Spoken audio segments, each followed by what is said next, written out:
No, but what's really good is talking over these. Like you just said, though, have we made mistakes? Yes. And we always got to create these to be learning moments and to better our clients in the future. There's been so many nights, if you're another local realtor, listen to this, where Mariah or I come home and we just kind of vent to each other about our days, and things do happen. And a lot of times, though, they are out of our control.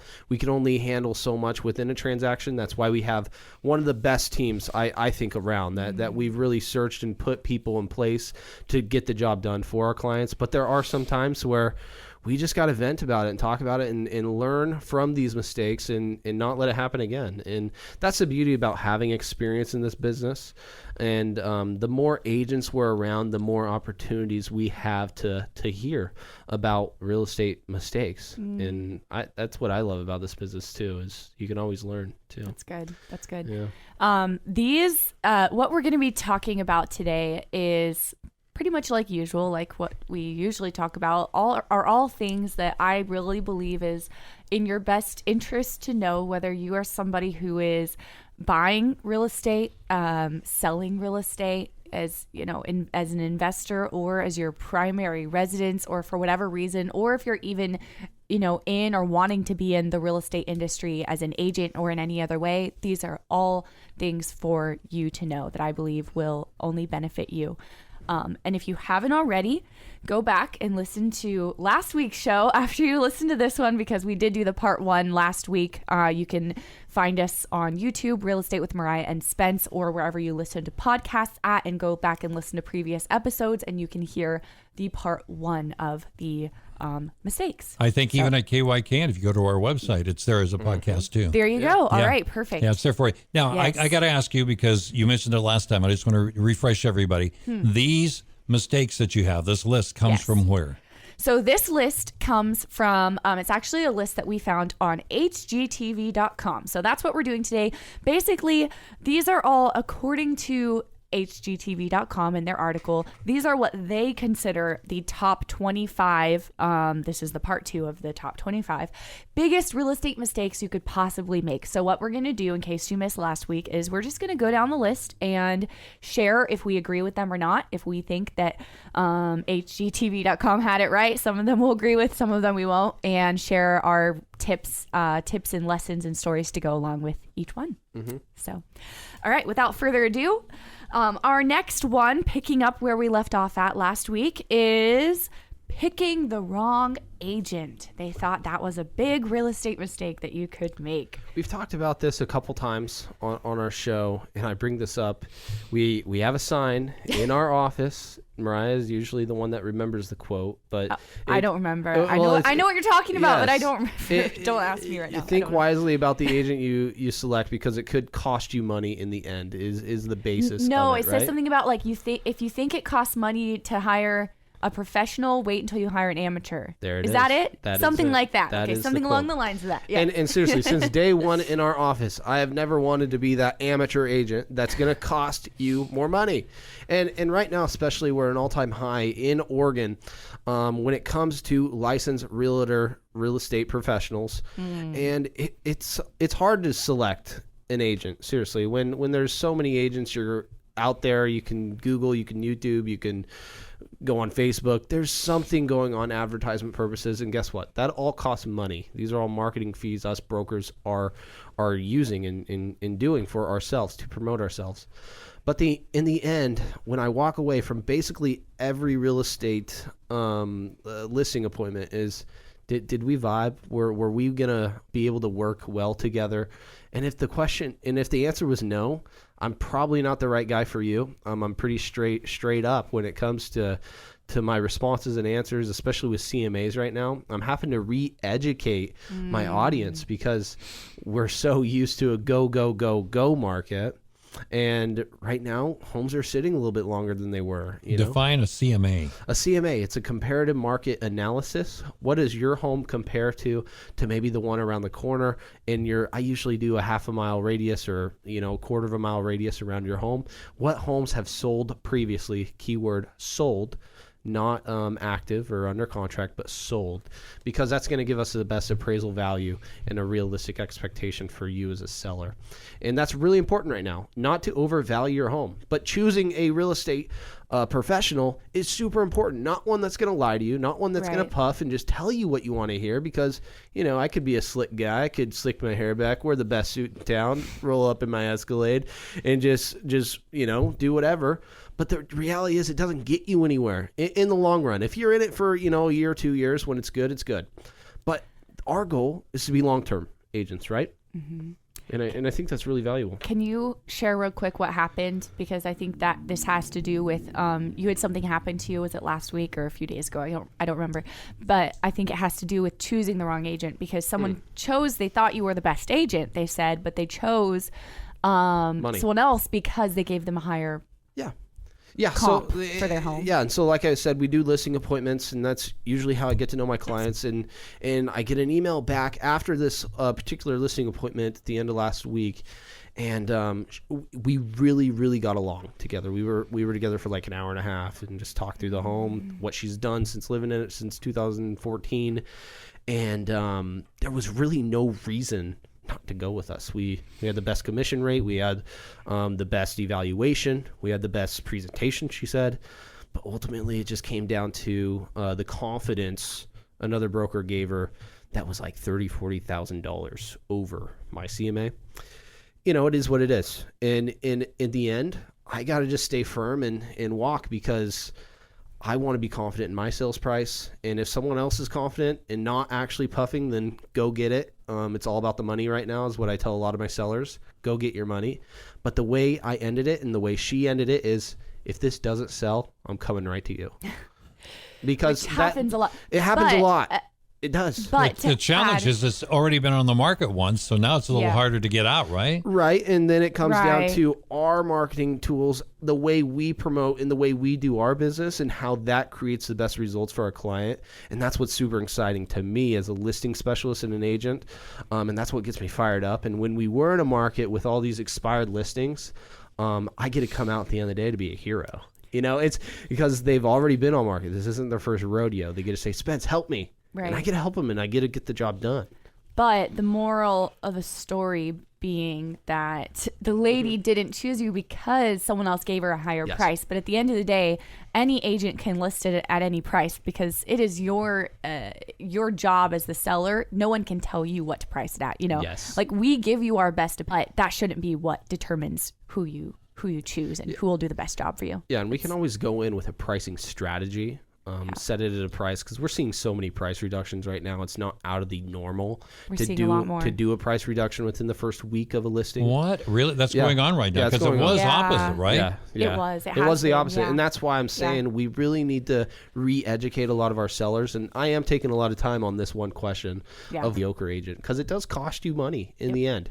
I mean, I agree with this one. I think this is definitely one of the biggest real estate mistakes. Hire an agent when they're selling their home because they're trying to save money, but statistically we know that they are actually losing money. So not going to go too into that, because we did a whole episode a while back talking all about for sale by owners and the truth about that. So feel free to go back and find that if you want more information on this. But and something that isn't talked about as much, though, is choosing to not use an agent when you're purchasing a home, which not sure why people do that, because it's free to you. I don't know if they're just confused or if they think they need to just call the agent on the for sale sign, but that is hurting you.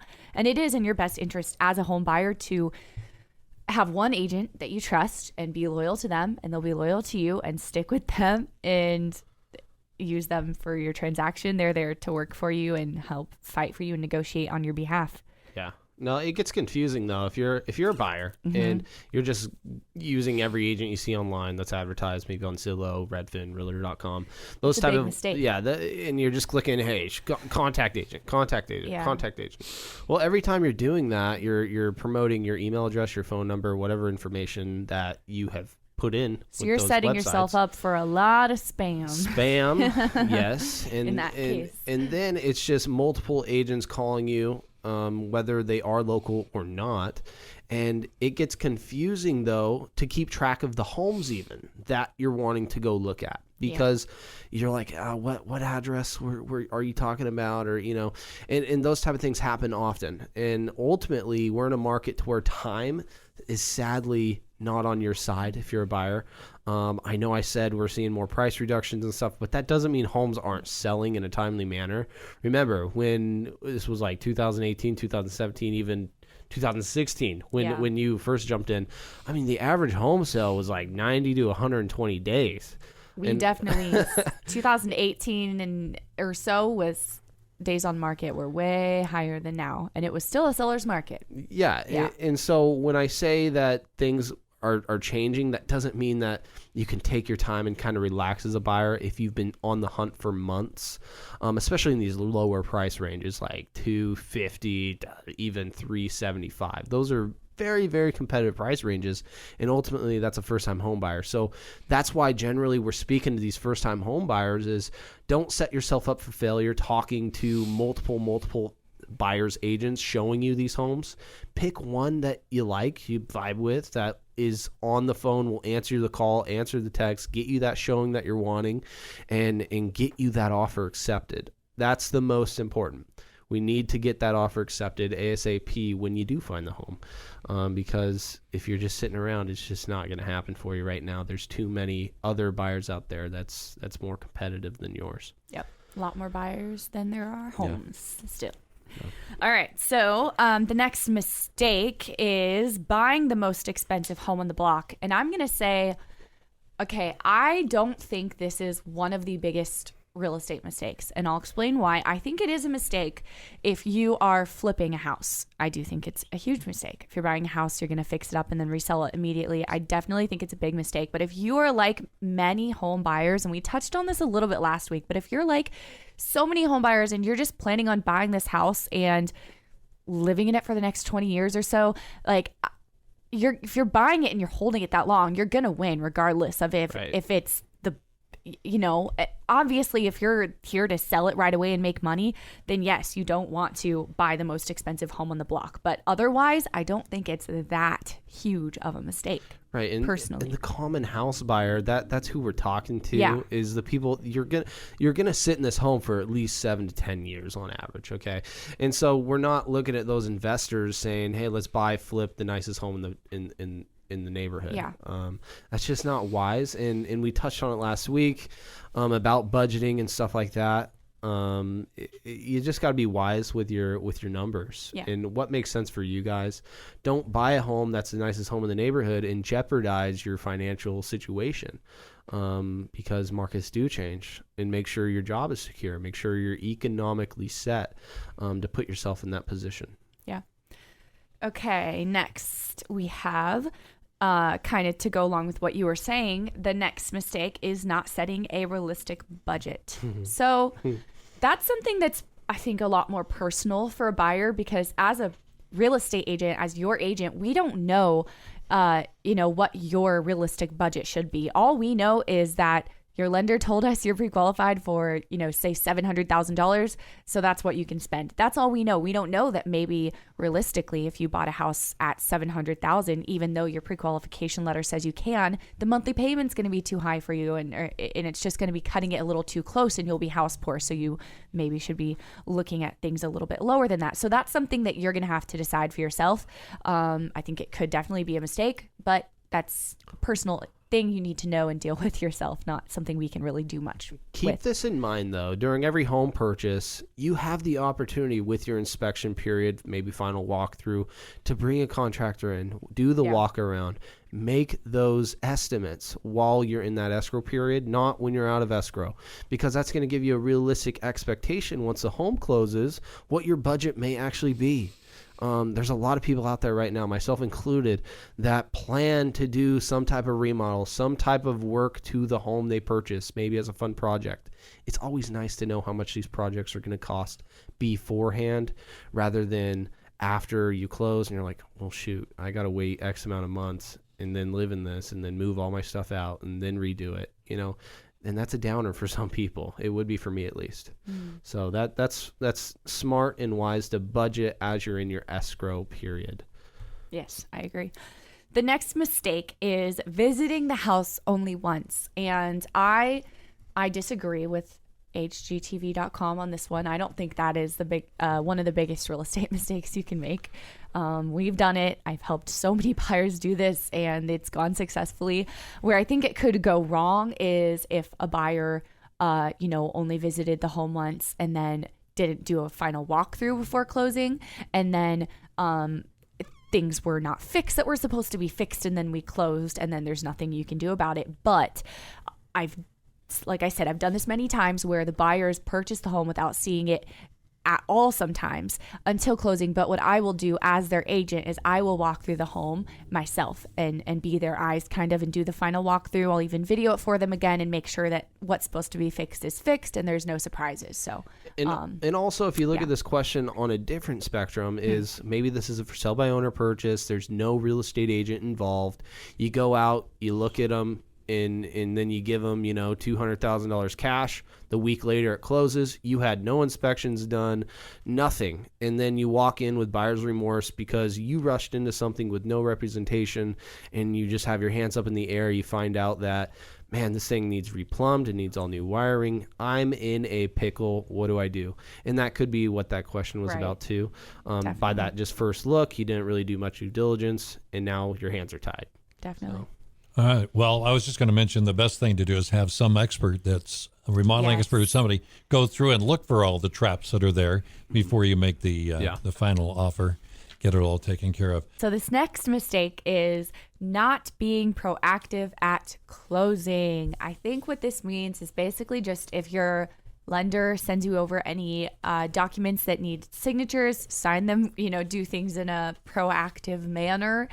Thankfully, we, like Spencer mentioned earlier in the show, we have a great team that we work with on all ends of the transaction. We really have great people that we work with, and so things tend to go smoothly. So we don't really have issues with this, but I've never actually had issues. Me neither, but with escrow stuff and things not closing because of foul paperwork and stuff like that. And if it did, obviously I'm making changes to my team. So can't have that going on in my transactions. Yes. All right. This next mistake is doing major renovations right before selling. So I think I agree. I think it's a mistake to do huge, major, costly mistakes because usually you're not going to get your money back. I think it's important to do some small, minor cosmetic things to help spruce up your home and present it in the best light possible. But usually that doesn't require doing huge, major things. And if you do, you're not going to get your money back. For example, something that's you could do is instead of, say your kitchen, is outdated, if you go ahead and replace all of the kitchen cabinets, you're not going to likely get your money back for a project like that right before selling. But you could do something way less expensive and paint them, and it'll spruce it up, make them look a lot nicer, and that'll probably raise the value for the be like a lot better, like price per whatever. You'll get more money back from that. But I'm really big on doing the things as they come. Okay, because if you're looking to sell a home and your house is just completely outdated, still all 80s, 70s, and you're expecting to get top dollar out of it, of course you're gonna have to do a cosmetic flip to it, in a sense. But if you're doing these things as you're living in it continuously, maybe you get a month and a month paycheck doing things yearly, by the end it's not just one big lump sum cost that you're gonna have to do right before you sell it, because that is where the more money coming out of pocket is going to be. And right now we all know with lumber prices, cost of materials, those type of things, the inflation has kicked in, guys. And so if that's you as a seller, that's why we're telling a lot of people, be eerie, be a little cost efficient when you're thinking about redoing some things, flooring costs, paint even. I mean, these things are getting more and more expensive. And right now we're in historical times. If you are a seller, please don't hesitate. If you want to know an estimated cost sheet, that's a free service that I do with my CMA, because I come in with the sales price, and then I actually bring my escrow agent that it's part of my team with a cost sheet, letting you know exactly what you're going to walk away with, so there's no unrealistic expectations, because that is what kills the mind of doubt, is when you come in, you're promised these things, and then you're unhappy because they weren't ever fulfilled by another agent. And that's what I mean, being a good agent, knowing what you're going to walk away with. It's super important. And be mindful of the materials you put into your home right before you sell. That's good advice. All right, so it looks like we are running out of time here. So we have just a small handful of mistakes left that we're going to carry into next week, and we will add on to whatever else we talk about, whatever other real estate tips we give on next week's show. We will also add these mistakes. So tune in next week to catch the rest of this. And again, viewers can find us online. Search Real Estate with Mariah and Spenc on YouTube or wherever you listen to podcasts at, or on the KYCAN website as well. Yes. Yeah, kycan.com. Pretty easy to find. Yes. And as always, as an Oregonian, it's really good to see the rain and feel the rain. Yeah, it was. I actually went out and I let the rain hit my skin for the first time in months, and it felt terrific. And the air was so fresh. Thank you, and we love you, Oregon. Yes. All right, wonderful. All right, thank you very much. That's it for this week. Thank you for listening to Mariah and Spenc.